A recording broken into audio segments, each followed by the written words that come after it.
ভূস্বর্গ আজ রক্তাক্ত। একজন মা তার ছেলেকে নিয়ে পেহেলগাঁও ঘুরতে এসেছিল একটুখানি শান্তির খোঁজে। সেই মায়ের চোখের সামনে সন্ত্রাসীরা গুলি চালিয়ে তার ছেলেকে হত্যা করলো।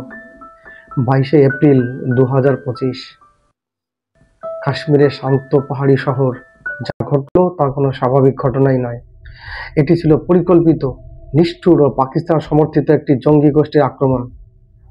26 জন নিরীহ ভারতীয় প্রাণ হারিয়েছে, যারা কোনো রাজনীতি জানতেন না, জাতির সঙ্গে রাজনীতির কোনো যোগ ছিল না, শুধুমাত্র ঘুরতে এসেছিল একটুখানি শান্তির খোঁজে। কিন্তু তারা আর ফিরল না, কেবল রক্ত, কান্না আর ধ্বংস ফিরে গেল তাদের শহরে। এই ভিডিও আমি তুলে ধরবো সেই বেদনাদায়ক মুহূর্তগুলো, কিভাবে পাকিস্তানি মদকপুষ্ট জঙ্গিদের আক্রমণে ভারতের মাটি রক্তাক্ত হলো, এবং কেন আজ দেশের প্রতিটি মানুষ রাগে ফুঁসছে। শান্তি চাই না, এবার চাই জবাব। দেশবাসীর একটাই প্রশ্ন, আর কত? ভিডিওটি শেষ পর্যন্ত দেখার অনুরোধ রইল। নমস্কার, আমি বিনয়। আমার ছোট্ট ইউটিউব চ্যানেল ইনফো সেন্টারে সবাইকে স্বাগত। কাশ্মীরের পেহেলগাঁও প্রাকৃতিক সৌন্দর্যে ভরা একটি শান্তিপূর্ণ পর্যটন কেন্দ্র। 22শে এপ্রিল 2025, পর্যটকেরা রায়সেরা হিল স্টেশনে ঘুরতে গিয়েছিলেন। হঠাৎ সন্ত্রাসীরা গুলি চালাতে শুরু করে। 26 জন নিরীহ পর্যটক প্রাণ হারান, আহত হন আরও অনেকে। অধিকাংশই ছিলেন হিন্দু। মহারাষ্ট্র, গুজরাট, কেরল, পশ্চিমবঙ্গ সহ বিভিন্ন রাজ্যের নাগরিক তারা। হামলার দায় স্বীকার করেছে দ্য রেজিস্ট্যান্ট ফ্রন্ট, যা পাকিস্তানের লস্করি তৈবার সঙ্গে সম্পর্কিত বলে মনে করা হয়। এই হামলার পর ভারত সরকার দৃঢ় প্রতিক্রিয়া জানিয়েছে। পাকিস্তানকে দায়ী করে ভারত সরকার আন্তর্জাতিক মহলে প্রতিবাদ জানায়। জলে যেখানে রক্তের গন্ধ, সেখানে শান্তির চুক্তি চলে না। ইন্ডাস এখন একটি নদী নয়, একটি জাতীয় নিরাপত্তার অস্ত্র। পেহেলগাঁও হামলার পর ভারত সরকার ইন্ডাস ওয়াটার ট্রিটি স্থগিত করে দেয়, পাকিস্তানের সঙ্গে বাণিজ্য বন্ধের সিদ্ধান্ত নেয়। সীমান্তের গোলাগুলি শুরু হয়, দুই দেশের মধ্যে যুদ্ধের মতো পরিস্থিতি তৈরি হয়েছে। আন্তর্জাতিক মহল উদ্বেগ প্রকাশ করেছে। ভারত সরকার হামলার পর কঠোর পদক্ষেপ নেয়, পাকিস্তানের কূটনীতিকদের বিরুদ্ধে পার্সোনা নন গ্রাটা ঘোষণা করে, যার বাংলা অর্থ অপ্রিয় বা অবাঞ্ছিত ব্যক্তি।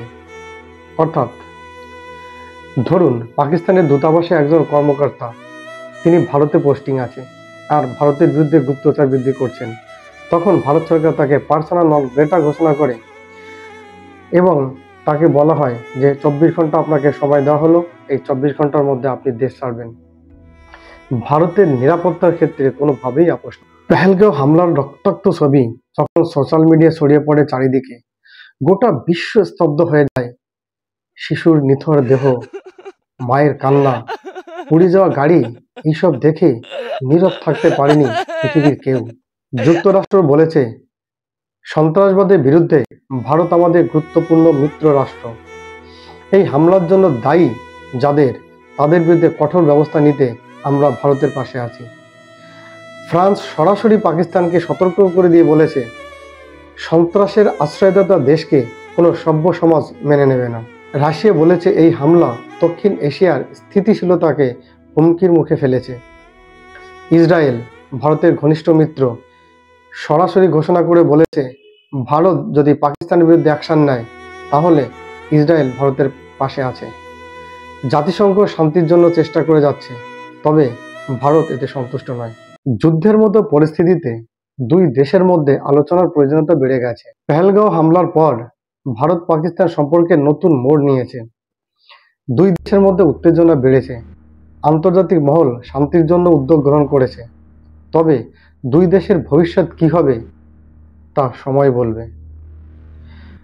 পেহেলগাঁও হামলা আমাদের মনে করিয়ে দেয়, শান্তি কখনো একপাক্ষিক হয় না।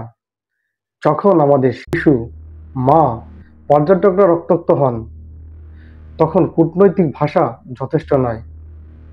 এটা শুধু সন্ত্রাসের আক্রমণ নয়, এটা মানবতার বিরুদ্ধে যুদ্ধ ঘোষণা। পাকিস্তান যতই অস্বীকার করুক, গোটা বিশ্ব জানে কারা এর পেছনে। এখন সময় এসেছে, দেশ আর অপেক্ষা করবে না, উত্তর দেবে। কারণ ভারত নীরব থাকে, দুর্বল নয়। ভারত আঘাত সহ্য করে, তবে ভুলে যায় না। আজ আমাদের এক হতে হবে, সোচ্চার হতে হবে, যাতে আর কোনো পেহেলগাঁও না ঘটে ভবিষ্যতে। আপনার মন্তব্য কমেন্টে কমেন্ট করে জানাতে পারেন। ভিডিওটি ভালো লাগলে লাইক, শেয়ার ও সাবস্ক্রাইব করবেন। Thank you.